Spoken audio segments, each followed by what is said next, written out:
सवाल उठाए और उन्हें तानाशाह बता दिया। मैं बहुत सारी मीटिंग्स में रहा हूं। अगर अरविंद केजरीवाल की बात के खिलाफ कोई जाता है तो पहले तो उसे खूब समझाने की वो कोशिश करते हैं। अगर नहीं समझा पाते तो उनकी आंखें टेढ़ जाती, उनका गुस्सा सातवें आसमान पे आ जाता है। बिनी का कहना था कि पार्टी के अंदर अगर कोई केजरीवाल से अलग राय रखता है तो उस पर सीएम साहब आंखें तरेरने लगते हैं। बिन्नी मानो केजरीवाल पर खुलकर हमला करने के इरादे से उतरे थे। पहले उन्होंने केजरीवाल के बर्ताव पर सवाल उठाए और फिर उनके काम करने के तरीके पर। बिनी ने वार किया तो पलटवार होना भी लाजमी था। आम आदमी पार्टी के नेता योगेंद्र यादव ने बिनी पर ही सवाल उठा दिए। ऐसा लगा कि वो किसी और की दी हुई स्पीच पढ़ रहे हैं। हाथ में कागज थे और ये स्पीच, जैसा आप सबको भी लगा होगा, ये स्पीच में लगभग वो सारे मुद्दे थे जो विपक्ष के नेता हर्षवर्धन जी ने सदन में उठाए थे और उसके बाद वो सड़क पे भी उठाते रहे। आरोपों के बाद बारी आई ऐलानों की। बिनी ने ऐलान किया कि अगर सरकार जल लोकपाल और बिजली पानी के बिल माफ करने के वादों को जल्द पूरा नहीं करती तो वो अपनी ही सरकार के खिलाफ जाकर अनशन करेंगे। आपने कहा था कि 700 लीटर बिना किसी कंडीशन के हर आदमी को घर में पानी फ्री मिलेगा, उस पर कोई कंडीशन नहीं होगी। आपको 25 तारीख 26 तारीख से पहले अन्ना जी वाला जल लोकपाल इस दिल्ली में पास करना होगा, स्पेशल सत्र बुला के। आपको महिला सुरक्षा के लिए कमांडो फोर्स बनाने की पहल शुरू करनी होगी 10 दिन के अंदर।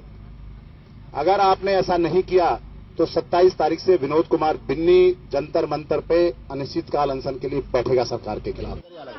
Thank you very much. बिनी मोर्चा खोले बैठे हैं और पार्टी ने उन्हें नोटिस भेजने का ऐलान कर दिया है। अब इंतजार है कि आप और उसके अपने बिनी के बीच इस जुबानी जंग का नतीजा क्या निकलता है। बगावत के बिगुल फूंकने वाले बिन्नी ने केजरीवाल के समाजवाद पर तानाशाही की मुहर चिपका दी है। भले ही आपके नेता बिन्नी के आरोपों को सिरे से खारिज कर रहे हों, लेकिन विरोधियों के बोल और अपनों के पोल खोल में अंतर तो जरूर होता है। वीडियो जर्नलिस्ट विजय कुमार के साथ मधुरेंद्र कुमार, न्यूज नेशन, दिल्ली। तो बिन्नी ने न सिर्फ विरोध का बिगुल बजाया है, बल्कि बिन्नी ने एक तरह से समय सीमा भी तय कर दी है। अगर 27 तारीख तक आम आदमी पार्टी अपने तमाम वायदों पर खरी उतरती हुई नहीं दिखाई देती है तो विनोद कुमार बिन्नी न सिर्फ अनशन करते हुए दिखाई देंगे, बल्कि तमाम ऐसे लोग जो कि आम आदमी पार्टी में हो सकता है कि असंतुष्ट हों, उनके लिए एक मुखर आवाज बन जाएंगे। और यह अरविंद केजरीवाल और उनकी पार्टी के लिए बहुत ही ज्यादा विध्वंसकारी साबित हो सकता है। इसी पर आज हम करेंगे चर्चा। क्या आम आदमी पार्टी का यह एक्सपेरिमेंट शुरू होने से पहले ही टांटा फिस होता हुआ दिखाई दे रहा है?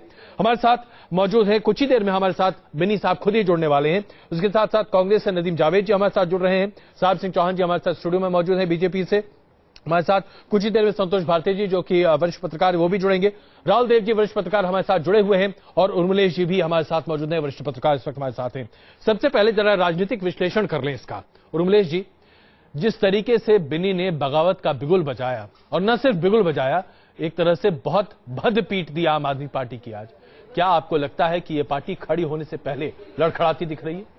नहीं, एक बड़ी चुनौती है और मुझे लगता है कि ये केवल पॉलिटिकल मैनेजमेंट की विफलता नहीं है, कहीं न कहीं ये पार्टी के पूरे पर्सपेक्टिव पर, पार्टी के पूरी दिशा पर, एजेंडे पर, और जो एक पार्टी की आइडियोलॉजी होती है उस पर कहीं न कहीं एक गंभीर सवाल है, गंभीर प्रश्न है। मैं बिन्नी को बहुत, बिन्नी साहब मुझे माफ करेंगे, मैं उनके इस बगावत को बहुत महत्वपूर्ण नहीं मानता, क्योंकि इस पार्टी में तरह तरह के लोग हैं। अभी ये मिक्स्ड वेजिटेबल की तरह है, इतने तरह के लोग हैं, राइट हैं, लेफ्ट हैं, सेंटर हैं, हाफ सेंटर हैं, पता नहीं क्या क्या है। लेकिन मैं मानता हूं कि लीडरशिप में अच्छे लोग हैं, इनके पास एक पर्सपेक्टिव है, ये चाहते हैं कि देश में एक नई व्यवस्था लाएं, एक नया। तो अगर ऐसा ये चाहते हैं तो इनके पास दिशा भी वैसी होनी चाहिए। इंटरनल डेमोक्रेसी पार्टी के अंदर जो है उसके बारे में भी एक नजरिया होना चाहिए। ये कुल मिलाकर मुझे एक बड़ा पॉलिटिकल आइडियोलॉजिकल एक गैप नजर आ रहा है इनके कैडर, इनकी लीडरशिप में कोई न कोई बड़ी समस्या है। बिल्कुल। राहुल देव जी,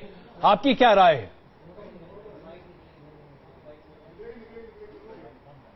मुझे लगता है कि इसके पीछे बिन्नी साहब की अपनी महत्वाकांक्षा और जो दमित महत्वाकांक्षा है वो पूरी नहीं हुई और अब वो उसका बदला ले रहे हैं, वो तो दिख ही रही है जी। लेकिन उनके जो उनका तरीका है, जो वो बातें कह रहे हैं और जिस तरीके से कह रहे हैं और आज जो उन्होंने किया और कहा, वो साफ दिख रहा है कि वो केवल एक बहुत ईमानदार विद्रोह नहीं है, ये एक ईमानदार कार्यकर्ता का दर्द नहीं है, उसके पीछे कुछ और खेल भी है। मुझे इसमें साफ साफ राजनीतिक षड्यंत्र दिखता है और हम जानते हैं कि किसको, कौन लोग, कौन सी पार्टियां ये षड्यंत्र कर सकती हैं कि इनको फायदा होगा आपको और सरकार को कमजोर करके। बिल्कुल, तो राजनीतिक षड्यंत्र के साथ बिल्कुल एक विपक्षी नेता की तरह, एक विरोधी नेता की तरह बात कर रहे थे। वो एक पार्टी के भीतर जो एक आहत कार्यकर्ता की तरह बात बिल्कुल नहीं कर रहे थे। उनकी पूरी देह भाषा पढ़िए और समझ में आ जाता है कि एजेंडा कुछ उनका और है। बिल्कुल, तो यही एजेंडा आज क्या है, इस पर चर्चा करते हैं। नदीम जी, क्या कांग्रेस पार्टी की जो पृष्ठभूमि बिन्नी साहब की रही है, इससे कहीं आप लोगों का नाता बेहतर जुड़ता हुआ दिख रहा है? क्योंकि आप तो चाहते थे, ऐसा माना जाता है कि भाई आप गलती करती दिखाई दे और आप कहें कि भाई हमने तो मौका दिया, देखिए कुछ नहीं कर पा रहे।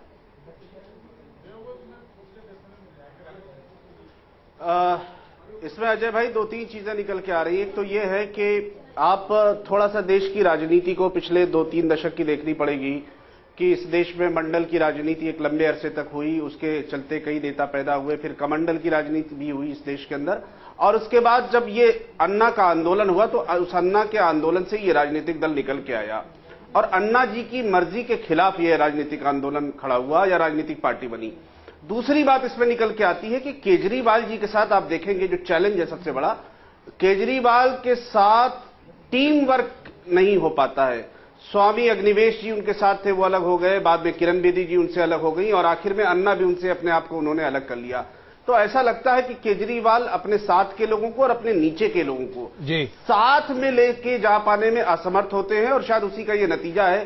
बिन्नी जी है और न केवल बिन्नी जी हैं, आपके टेलीविजन चैनल पे कल एक रिपोर्ट आई थी और आज अखबारों में भी छपा है कि 4-5 विधायक और भी हैं जो कि केजरीवाल जी की विचारों से अलग होके काम करना चाहते हैं। नदीम जी, इसमें आपकी कितनी भूमिका है? अपना जो विजन है, जो अपना विजन है उनका, वो शायद नीचे तक अपने काडर में, अपनी लीडरशिप में इसमें आपकी भूमिका है या नहीं? हमारा मिशन क्या विजन? नदीम जी, इसमें आपकी भूमिका है? तो सरकार बनवा दी अजय भाई, हमने तो उनकी सरकार बनवा दी। वो मुख्यमंत्री तो कांग्रेस पार्टी की वजह से है और कांग्रेस ने इसीलिए समर्थन दिया कि जो वायदे किए उस पर अमल करिए। तो आप ये बताइए कि ये सरकार को गिराने में आपकी भूमिका है क्या, अगर ऐसी स्थिति आती है तो? मैं हम सरकार कहा, हमारे तो 8 विधायक हैं, हम सरकार को चला रहे हैं। तो क्या समर्थन दिया केजरीवाल साहब को?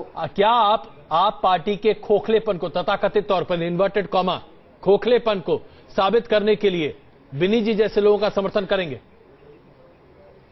नहीं, हम किसी इंडिविजुअल के समर्थन की और सहयोग की यहां बात ही नहीं बनती है। हम एक कार्यक्रम को, और जिस कार्यक्रम पर और जिस सोच पर आम आदमी पार्टी जन्मी और उसके बाद वो चुनाव जीती, उस कार्यक्रम को हमने समर्थन दिया कि आपने जनता से वायदे किए। लेकिन हमें ऐसा लगता है कि जो अंतर विरोध है, 77 में वो जनता पार्टी के साथ हुआ था, 89 में वीपी सिंह के साथ हुआ था जब देवीलाल अलग हो गए थे, तो हमें ऐसा लगता है कि विद इन पार्टी बहुत कॉन्फ्लिक्ट है। चलिए, अब बीजेपी की बात जरा समझ लें। साहिब सिंह जी, बार बार ये बात कही जाती है कि भारतीय जनता पार्टी तो चाहती ही नहीं थी कि यह सरकार बने, और अब तो अरविंद केजरीवाल ने खुलकर भी कह दिया है कि नरेंद्र मोदी से अगर किसी का मुकाबला है तो मेरा है, हम हैं खड़े यहां पर। तो उनकी जरा सी भी किरकिरी आप लोगों के लिए तो बड़ी अच्छी है, यही चाहते हैं आप? देखिए, सबसे पहले तो मैं कहना चाहूंगा कि जो विनोद कुमार बिन्नी हैं, उन्होंने साहस दिखाया है और जो घुटन भरी जिंदगी विधायक वहां पर जी रहे हैं पिछले 20 दिन से, जी मुझे नहीं लगता कि उर्मिलेश जी और अपने दूसरे साथी राहुल देव जी ने जो कहा है जी, उस केजरीवाल की पार्टी को बचाने के लिए वो कहीं ना कहीं ये बात कर रहे हैं। अदरवाइज मैंने देखा है कि 2 तारीख को जिस तरह से कॉन्फिडेंस पर चर्चा हुई और लगभग 4 घंटे चर्चा हुई, एक भी विधायक नॉट ए सिंगल एमएलए आप पार्टी का उसमें पार्टिसिपेट करने के लिए बोला नहीं।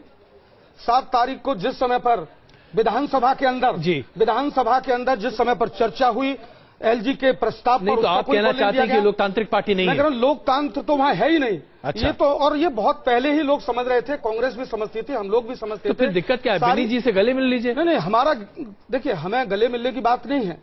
वहां पर ये एक चिंगारी उठी है तो वो स्वयं ही खाक कर देगी उसे। नहीं, तो उस चिंगारी को हवा देने में आपकी कितनी भूमिका है? ये तराजू में कब तक मेंढक तोलते? उसमें उस चिंगारी को हवा देने, देखिए कोई पार्टी नहीं थी। देखिए अजय जी, पहले मेरी बात सुनिए। ये आपको बताइए जरा। देखिए, लोग बहुत आज उत्साहित हैं और जानना भी चाहते हैं, उत्सुक भी हैं जी, कि इस चिंगारी को हवा देने में आपकी जरा सी भी लेश मात्र भी भूमिका रही है? हमारी लेश मात्र भूमिका नहीं है और हमें भूमिका की जरूरत नहीं थी जी। यदि हमें सरकार बनाना होता, हम सबसे बड़ी पार्टी थे जी, और उपराज्यपाल महोदय ने हमारे नेता को लीडर को बुलाया था, डॉक्टर हर्षवर्धन जी को जी, और बहुत शालीनता से विनम्र शब्दों में जी उन्होंने कह दिया था कि हमारे पास पूर्ण बहुमत नहीं है, स्पष्ट बहुमत नहीं है, जनादेश हमारा बड़ी पार्टी का है। जी नहीं, पूरी बात देखिए, कर लेने दीजिए। जरा तो उसमें आप जरा और चर्चा को रोचक बनाते हैं ना।